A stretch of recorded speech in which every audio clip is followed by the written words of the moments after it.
How do you break in with no contacts in the business? Well, how would you go into any business without any contacts, right? You would set yourself in the best position possible and you would start building relationships, because we all know that in every industry, the only way you're successful is if you have meaningful relationships and you're building those meaningful relationships over time. It is double doubly true, triply true in this business. You need relationships. I came into this business with no relationships. People think that, I had all these relationships and then I built Stage 32 to foster those relationships. It's the exact opposite. I created Stage 32 for myself because I knew if I did it well for myself, it would be a rising tide lifts all boats and would help all creatives. I knew the power of relationships and the importance of relationships in this business. 10 years ago, I knew nobody.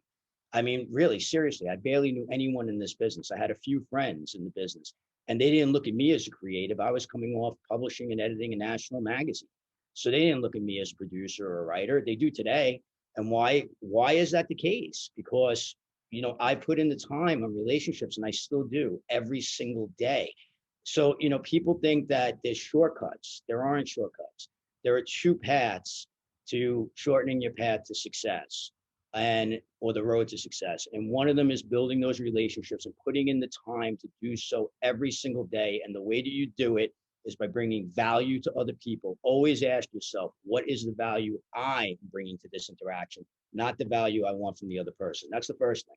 The second thing is invest in yourself and know where you're investing. That doesn't mean I'm saying go spend money everywhere and go do everything, but you do want to put a little bit aside for yourself and pick the spots either for education or for access to executives, access to decision makers that could shorten the path to success.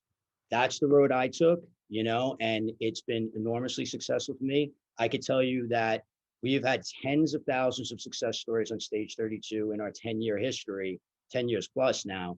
And every single one of them has something in common. And that is putting in the time on relationships and investing in themselves. Every single one of them, without fail. So if you just think you're going to show up and everybody's going to think you're, they're going to be blown away by your staggering genius and talent, that is not going to happen. Okay. What is going to happen is that somebody will recognize your staggering talent because you've built relationships and they now want to be invested in you because you invested in them and you've shown them that you're serious about what you're doing.